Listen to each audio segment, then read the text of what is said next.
Le thème 4 du cours porte sur les applications à la mécanique. Et qui dit application à la mécanique veut dire donc équation différentielle. Donc d'un point de vue mathématique, on parlera de la solution numérique d'équations différentielles. Puisqu'on fait de la mécanique, la variable indépendante sera appelée t, comme temps, et la variable dépendante, donc la fonction qu'on cherche à déterminer, on va génériquement l'appeler x. Donc une équation différentielle est une relation mathématique, une contrainte si on veut, entre une fonction inconnue, x de t, un certain nombre de ses dérivés, comme la dérivée première par rapport au temps, x point, ou la dérivée seconde par rapport au temps, x2 point, jusqu'à un certain ordre, m. Et cette relation peut aussi dépendre explicitement du temps. Donc ici, on exprime cette relation comme l'annulation d'une certaine fonction. Donc, quelles sont les caractéristiques d'une équation différentielle ordinaire comme celle-ci? Bien sûr, l'ordre de l'équation est la dérivée maximum ou l'ordre maximum de la dérivée qui apparaît dans l'équation. Ici, ce serait l'ordre m. Généralement, en mécanique, on s'intéresse à des équations du deuxième ordre puisque l'accélération intervient. On dit que c'est une équation différentielle ordinaire, bien sûr, si elle implique une fonction inconnue qui ne dépend que d'une seule variable. Donc, on ne parle pas ici d'une fonction de plusieurs variables. Ce serait alors une équation différentielle ou dérivée partielle. Je donne ici quelques exemples élémentaires d'équations différentielles. Je ne les passerai pas en revue parce qu'ils sont plutôt simples. Je vous invite à lire cette section. Le théorème d'unicité maintenant. Donc, l'équation différentielle à une variable, donc ordinaire, d'ordre m, a une solution uniquement si on spécifie un certain nombre de conditions. Autrement dit, si on ne spécifie pas d'autres conditions, elle possède un nombre infini de solutions qui dépendent de m paramètres arbitraires.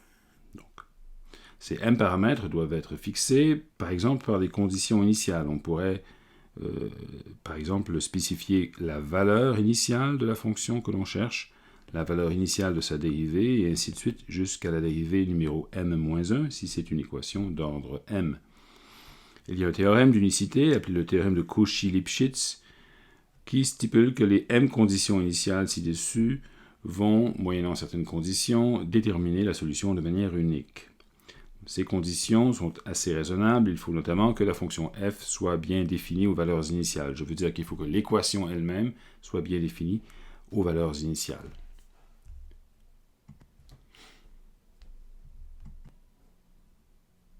Dans le contexte de la mécanique, ce théorème d'unicité définit ce qu'on appelle le déterminisme classique. C'est-à-dire que si on connaît la position d'une particule et sa vitesse à un temps donné, à t égale 0, alors on peut, en solutionnant l'équation de Newton, trouver la position x de t pour tous les temps futurs.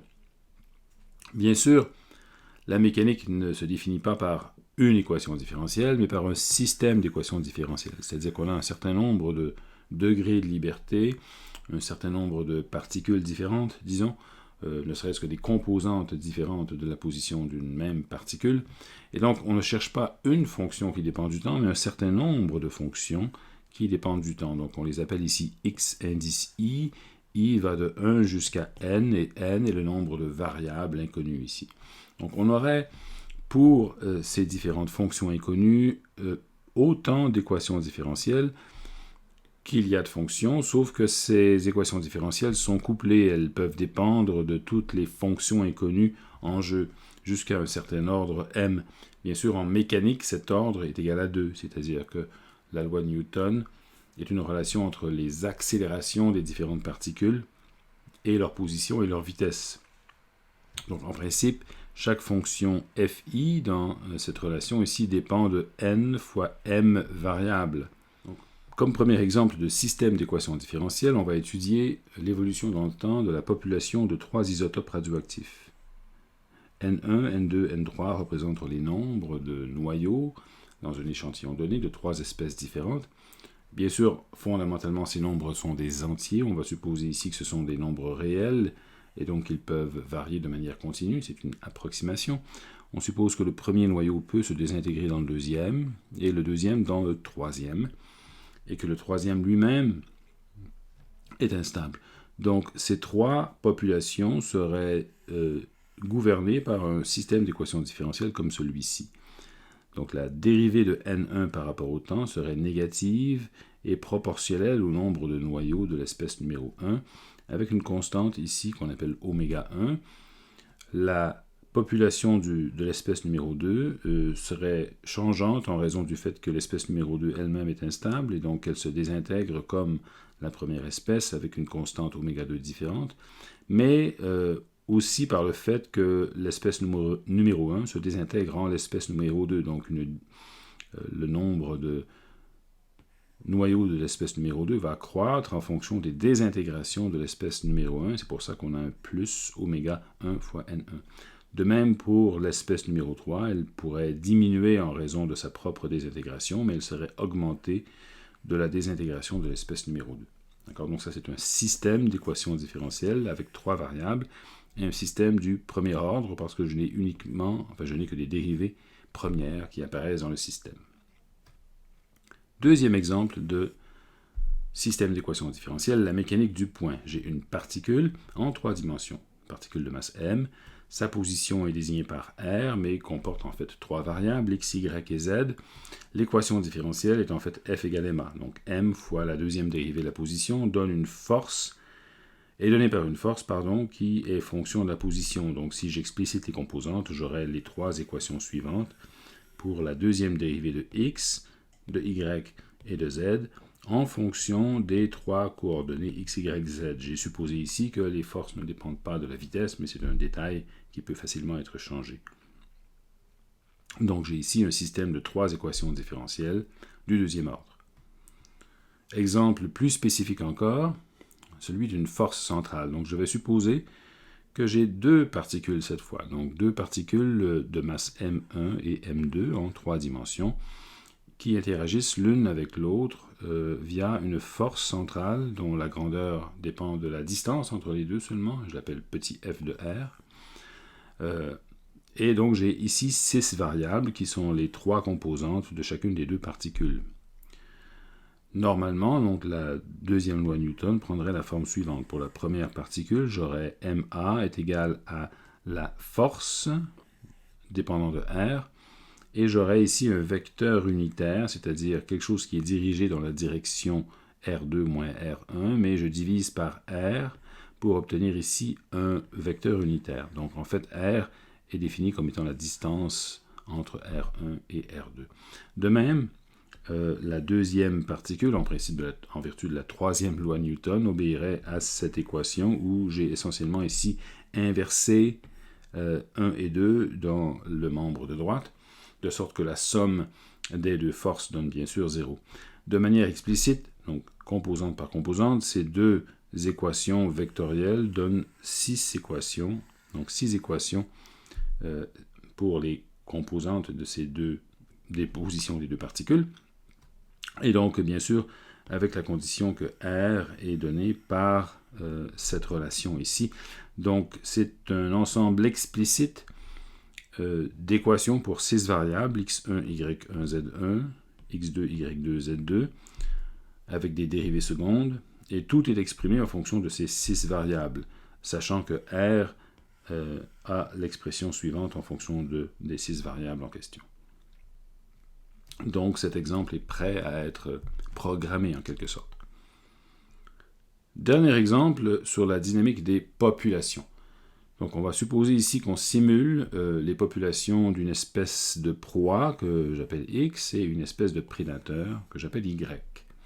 Donc en fait la population, le nombre d'individus, le nombre de proies va simplement être appelé X minuscule et le nombre de prédateurs va s'appeler Y minuscule ici et on peut modéliser à peu près l'évolution dans le temps de ces populations par ce système de 2 équations qu'on appelle le système de Lotka-Volterra.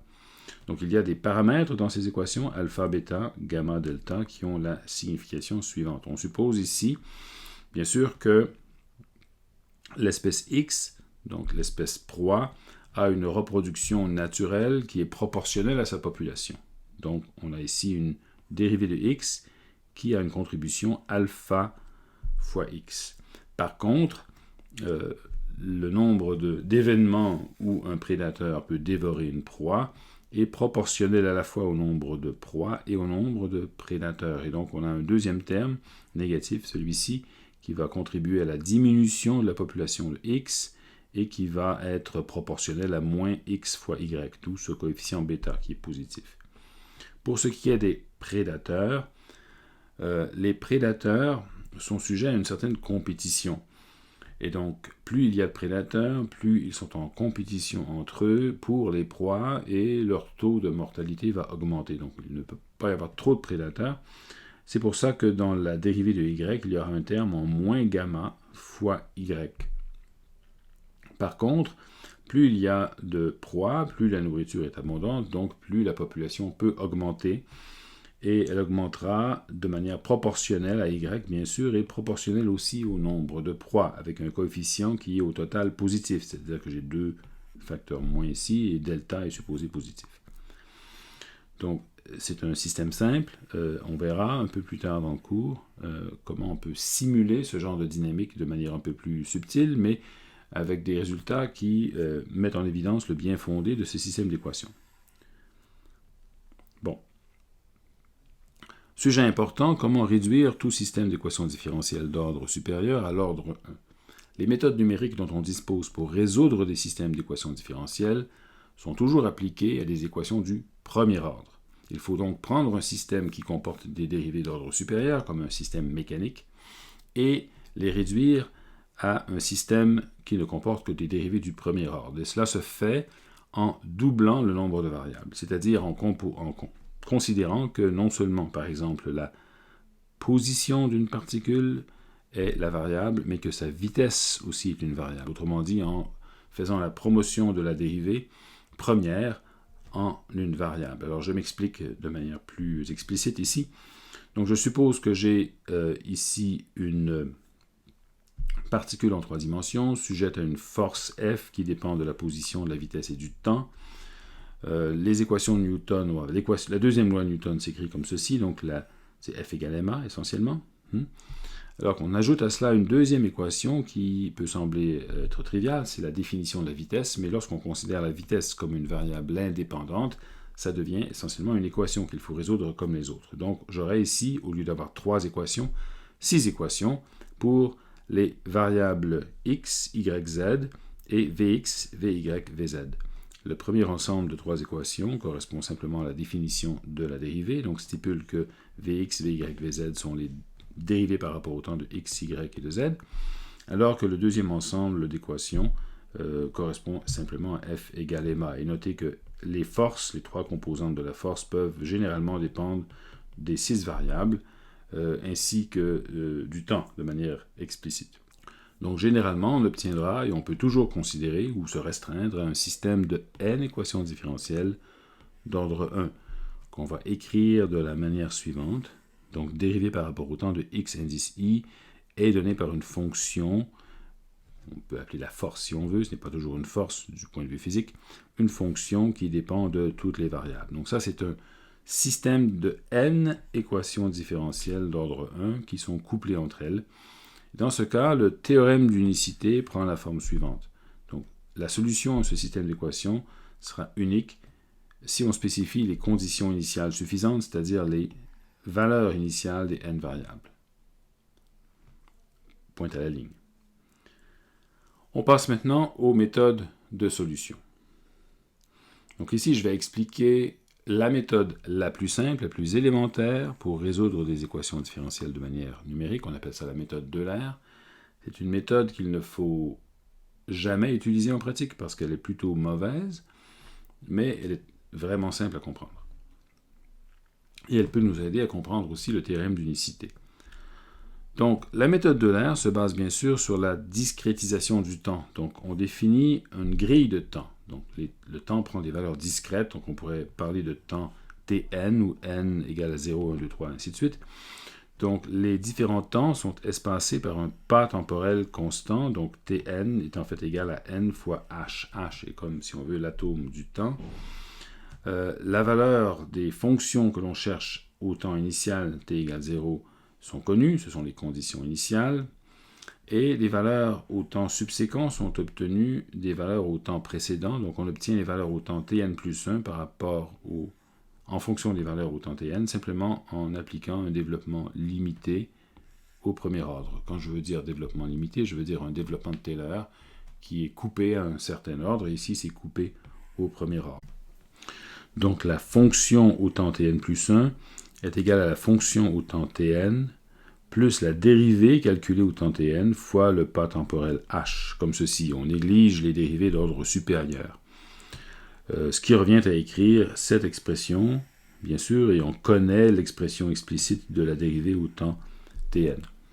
Donc, dans la limite où le pas temporel tend vers 0, cette méthode devient exacte, bien sûr, par définition de la dérivée, et elle nous permet de comprendre très bien le théorème d'unicité, puisque manifestement cette méthode est déterministe. Si on commence à t0, ici, on peut, parce qu'on connaît toutes les valeurs déjà, calculer le membre de droite ici, obtenir la fonction au temps t1, ensuite remettre ça là-dedans au temps t1 et obtenir le temps t2, et ainsi de suite. D'accord? Donc c'est une relation de récurrence qui est manifestement bien définie. Le seul problème potentiel pourrait survenir si la fonction f avait une divergence, une singularité quelconque le long de la trajectoire. Donc c'est pour ça que le théorème d'unicité exige que ces valeurs des dérivées qui sont contenues dans une fonction f soient bien définies en tout temps.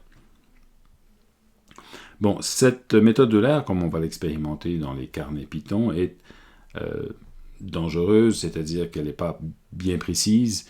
C'est une méthode qu'on qualifie de premier ordre parce qu'elle néglige dans le développement limité les dérivées supérieures, deuxième ordre. Alors, l'une façon très simple d'en faire une méthode du deuxième ordre, donc une méthode beaucoup plus précise, est la méthode dite du prédicteur-correcteur. Donc cette méthode est une amélioration sensible sur la méthode de l'air, mais ce n'est quand même pas suffisant pour qu'on puisse l'utiliser en pratique. Mais ça vaut la peine de l'expliquer, parce que le contraste est assez grand entre sa précision et celle de la méthode de l'air. Donc le truc ici est d'utiliser la méthode de l'air dans une première étape pour obtenir un prédicteur sur la valeur des variables au temps tn plus 1. Mais on n'utilise pas cette valeur comme étant la valeur finale au temps tn plus 1, on s'en sert plutôt pour évaluer de manière plus correcte la dérivée à un temps intermédiaire. Donc normalement, on devrait, pour avoir une méthode du deuxième ordre, évaluer les dérivées dans la fonction, donc évaluer cette fonction fi, non pas au temps initial, tn, non pas au temps tn plus 1, mais à un temps moyen, au temps mitoyen entre les deux. Comme on ne connaît pas la valeur de x au temps mitoyen, on va remplacer, ou plutôt estimer cette valeur au temps mitoyen en prenant la moyenne des valeurs au temps tn et du prédicteur obtenu en appliquant une étape de la méthode de l'air. Donc on remplace dans un deuxième temps la valeur de x1 à tn ici par la moyenne de x1 à tn et la valeur du prédicteur obtenu en appliquant la méthode de l'air. Donc c'est pour ça que j'ai une demi, ici c'est la méthode. Donc pour chacune des variables de la fonction f, on fait ça. D'accord. Et donc on obtient une meilleure estimation de la dérivée, et ensuite on applique simplement la même procédure que pour la méthode de l'air, c'est-à-dire qu'on prédit la valeur de xi ou temps tn plus 1 de cette manière. Bon, on peut montrer assez facilement que c'est une méthode du deuxième ordre, c'est-à-dire que l'erreur que l'on commet en appliquant cette méthode tend vers 0 comme h carré quand h tend vers 0. Il y a d'autres méthodes, bien sûr, plus sophistiquées, c'est celles qui sont normalement programmées dans SciPy. On peut augmenter l'ordre, bien sûr, on pourrait écrire des méthodes qui sont non pas d'ordre h carré, mais d'ordre h4 ou h à la 5. Ce qui caractérise une méthode performante, ce sont principalement deux choses. Donc, normalement, on doit avoir une meilleure approximation que l'ordre 1, donc typiquement l'ordre 4 ou l'ordre 5. Et deuxièmement, ce qui est assez important dans plusieurs cas, le pas temporel h n'a pas besoin d'être constant. On pourrait adapter le pas temporel aux besoins. Pour cela, on doit estimer d'une certaine manière l'erreur que l'on fait à chaque étape. Et ici, cette erreur, qui dépend de h, augmente ou dépasse un certain seuil, on doit diminuer la valeur de h pour la prochaine étape. Et si au contraire, l'erreur est plus petite qu'une certaine borne, on peut se permettre d'augmenter la valeur de h. Donc le pas variable, le pas h doit être variable et nous permet donc d'augmenter ou enfin d'avoir une précision de la solution qui est cohérente en fonction du temps et qui peut être prédéterminée à l'avance.